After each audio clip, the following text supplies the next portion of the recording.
Vous avez parfois l'impression que le moindre pépin vous met KO, que vous passez vos journées à subir pour finir complètement vidé, mentalement et physiquement.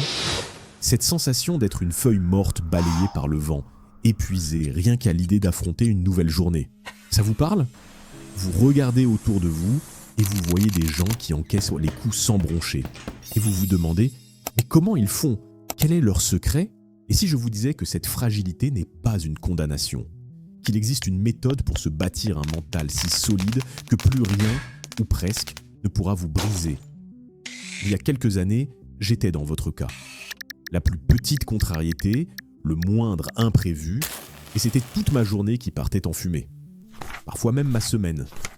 Je vivais avec une boule d'anxiété au ventre, persuadé d'être une victime des événements, incapable de reprendre le volant. Je croyais que la force mentale, c'était un don du ciel, un truc inné, réservé à quelques chanceux. J'avais tout faux. La force mentale, ce n'est pas un don, c'est comme un muscle.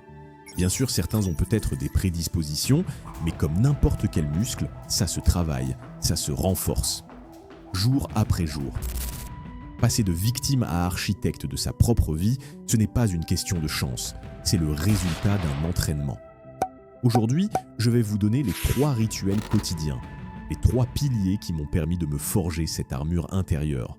Ce ne sont pas des formules magiques, mais des exercices concrets, accessibles à tous, qui, si vous les pratiquez avec régularité, vous rendront vraiment, profondément plus solide.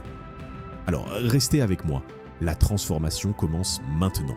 Le premier rituel est le plus simple en apparence, mais c'est le plus puissant pour reprendre le contrôle sur le champ. C'est la maîtrise de votre respiration. Ça vous paraît trop basique ? Laissez-moi vous expliquer.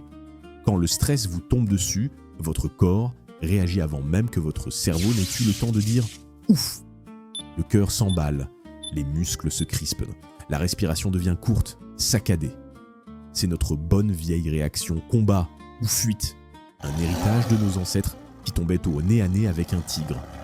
Le problème, c'est qu'aujourd'hui, notre cerveau déclenche la même alarme pour un email un peu sec, un bouchon sur le périph' ou une simple pensée angoissante. La bonne nouvelle, c'est qu'on peut court-circuiter ce système d'alarme. En choisissant de respirer lentement et profondément, vous envoyez un message clair à votre système nerveux. C'est bon, on se calme, il n'y a pas de tigre, tu peux te détendre. C'est un interrupteur physiologique pour apaiser l'esprit. Alors, on fait comment ? Il existe des techniques comme la box breathing, utilisées dans certaines unités d'élite comme les Navy Seals pour gérer la pression extrême. Mais pour commencer en douceur, on va utiliser une version ultra simple, la respiration de cohérence. Installez-vous confortablement, le dos droit, les pieds au sol. Vous allez juste inspirer par le nez pendant 5 secondes et expirer doucement par la bouche, comme si vous souffliez dans une paille pendant 5 secondes. C'est tout. On essaie ensemble.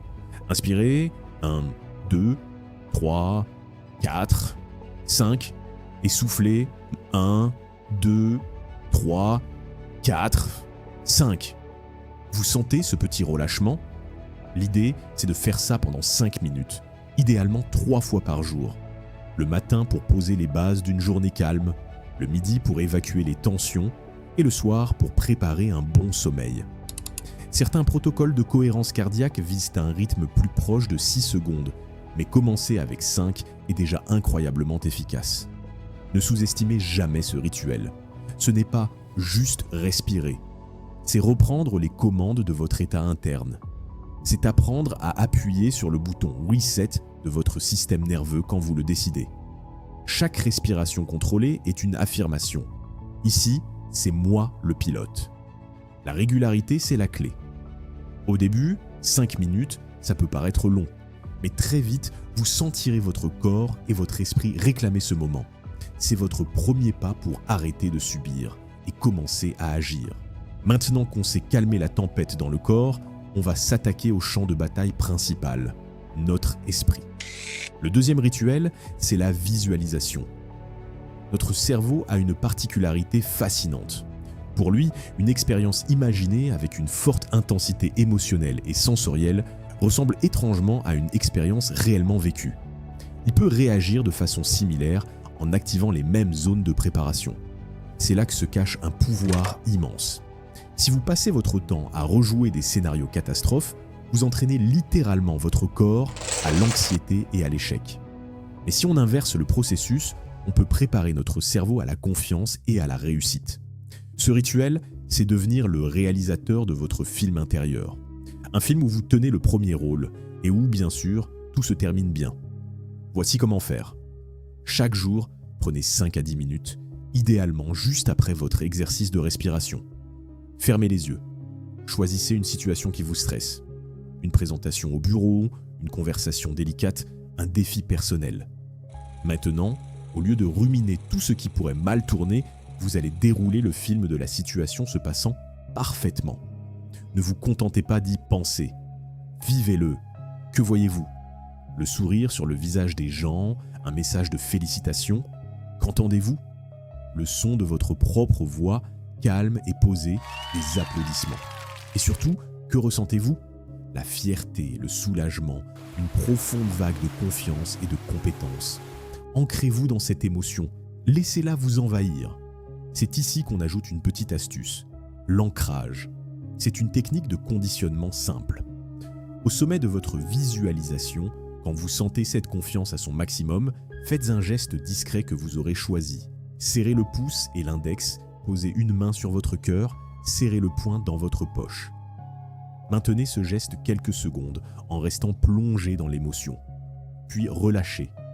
Répétez ça plusieurs fois, sur plusieurs jours. Vous venez de créer un déclencheur. Avec la répétition, ce simple geste deviendra un raccourci pour votre cerveau, lui rappelant de convoquer cet état de confiance. Juste avant votre présentation, quand le stress monte, faites votre geste ancre. Vous ne partez plus de zéro. Vous activez un état de performance que vous avez déjà construit. Ce n'est pas de la pensée magique, c'est de la préparation mentale. Vous dessinez les chemins neuronaux du succès avant même de monter sur le ring. Vous cessez d'être le spectateur anxieux de votre vie pour en devenir le metteur en scène. On a calmé le corps, on a préparé l'esprit. Le troisième et dernier rituel est celui qui va cimenter votre forteresse intérieure pour de bon. C'est l'art du recadrage mental, la capacité de réinterpréter les situations pour en tirer de la force et non du poison.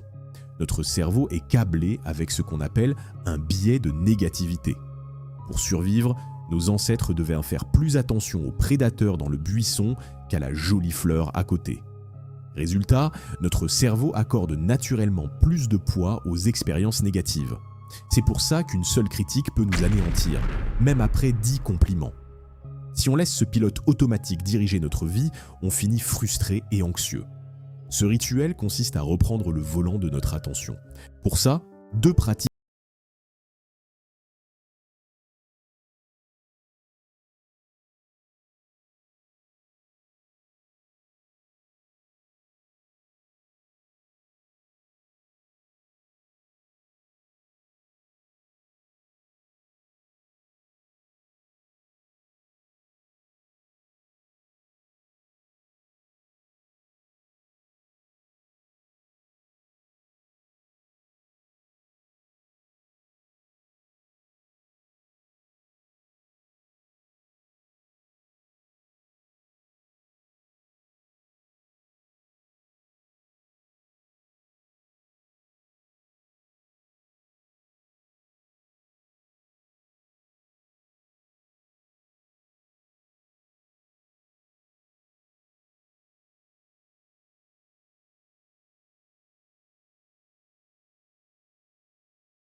qui se renforce.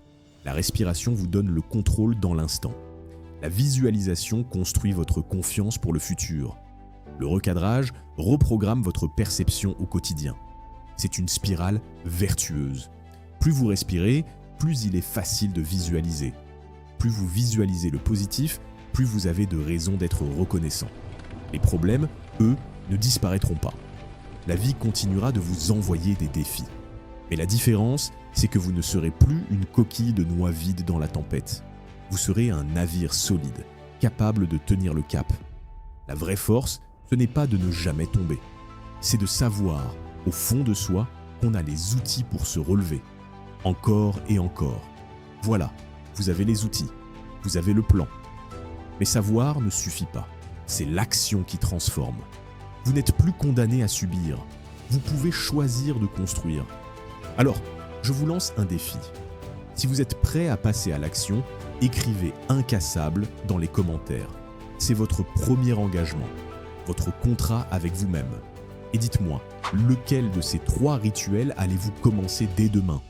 La respiration, la visualisation ou le journal de gratitude ? Partagez-le ci-dessous. Le simple fait de l'écrire rend la décision plus réelle. Si ce message a résonné en vous, et si vous voulez d'autres stratégies pour vous forger un mental d'acier, abonnez-vous et activez les notifications. Le chemin pour devenir incassable est un marathon, pas un sprint, et je suis là pour vous accompagner. Merci pour votre attention. La construction a commencé.